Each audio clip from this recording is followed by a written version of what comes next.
One of the biggest problems you run into when you're starting out on your photo or video career, especially as a freelancer, is how do you know what to charge and how do you not undercharge?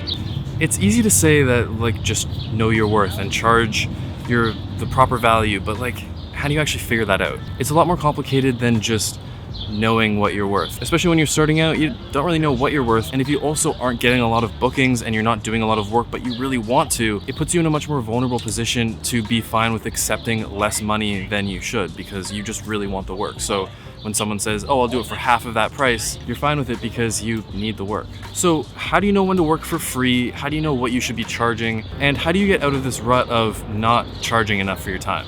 So I can answer these questions for you, but luckily today we're gonna be surrounded by probably a couple dozen of some really awesome photographers and filmmakers here in Toronto. So why don't we ask them?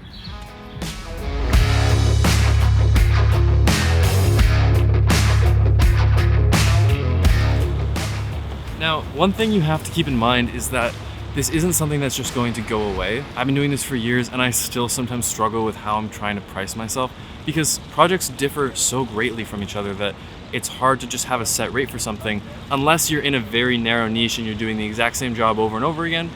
Maybe that's different, but when you're doing specifically individualistic projects repeatedly and they're completely different from each other, then you need to have a custom price for each one. So I'm just letting you know now, this isn't something that completely goes away just because you have experience.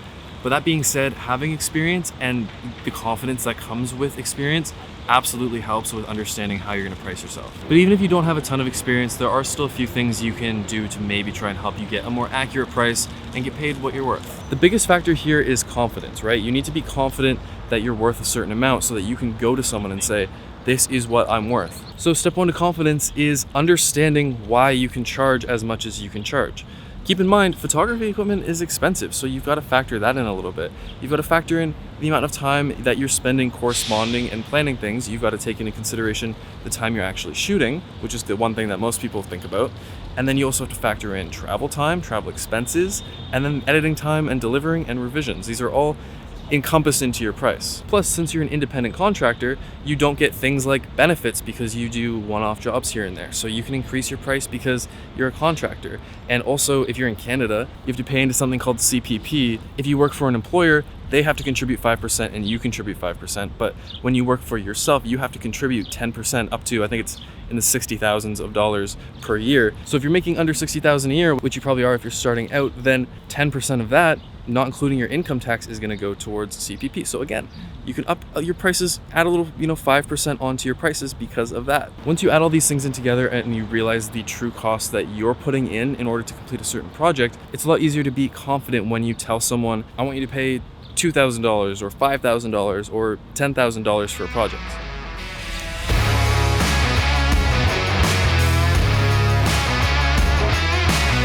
Okay, Anthony, this is the test of this setup. Say something into the mic. You're not recording. The audio's not rolling. Yes, it is. It's not recording on here. It's just passing through. Hi. Hi, Mom. But that's enough for me. Let's hear from some other creatives. We're heading to Toronto Island right now. Let's see what they have to say.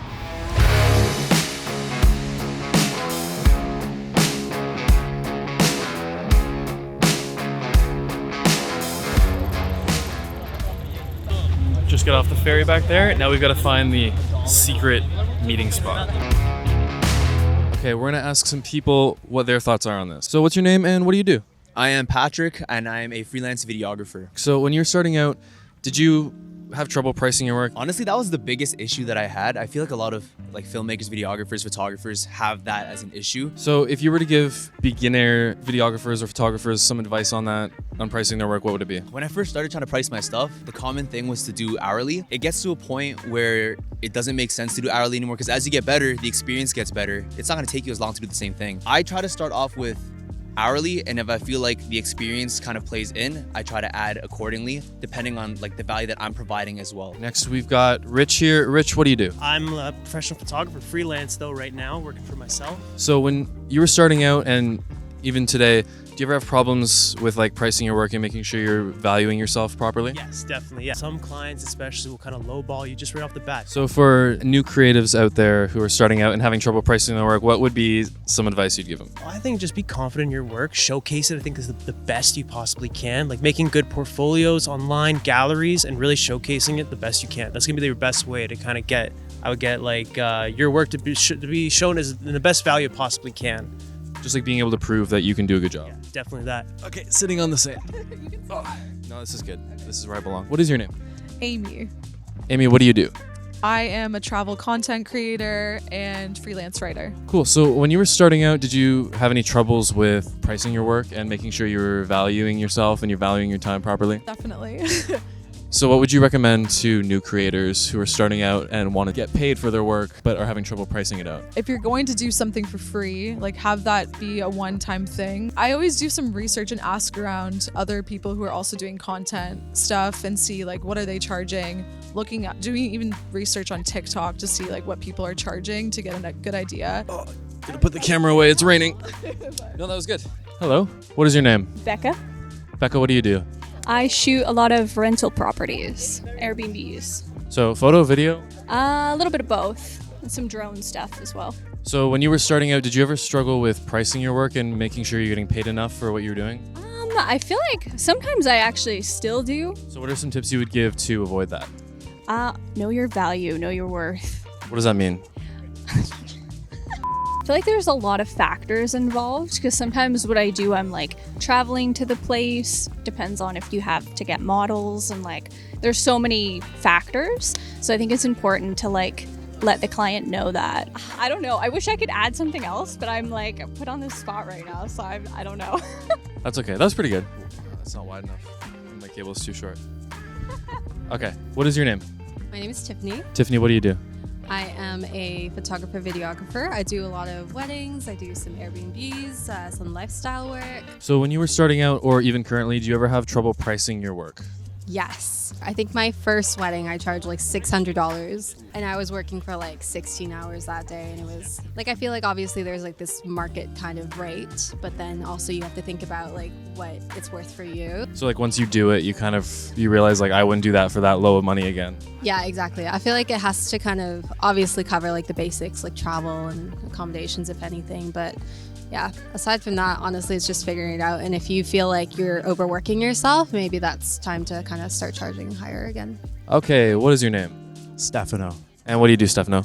I am a portrait photographer and content creator. Okay, one of the biggest tips I have for beginner content creators, photographers, when it comes to pricing your work is determine a rate that you would be comfortable waking up at 6 a.m. for. Like if a client books you for a photo shoot and they're booking you at 6, 7 in the morning, is $100 enough to wake up out of bed, go through all this work, and then come back home, spend hours editing the photos? Probably not. Find a rate something that would motivate you to actually wake up in the morning, go to the shoot, and actually put effort and work into.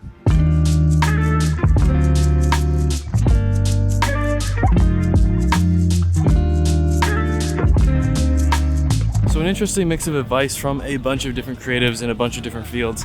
But I think the gist is, it's tricky. Some of these people who've been doing it for years still struggle with pricing out their work, and it's okay, especially in a field like this where you can't always quantify the effects of your creative project. But I think what a lot of people said about trying and seeing kind of what work you do and what you're kind of willing to do for a certain amount of money is really important, because sometimes you'll do a shoot for $500 and you'll do the shoot and it'll be exhausting and you'll work super hard and you'll come home and you'll be like, yeah, I'm never doing that again for less than $1,000. And then you kind of get a better idea of exactly what you should be pricing. But yeah, it's raining. We're on Toronto Island here. Here's some fun B-roll to end out this video. Thank you guys for watching. If you enjoyed, hit the like button, maybe subscribe if you want to stick around, and I will see you in the next one.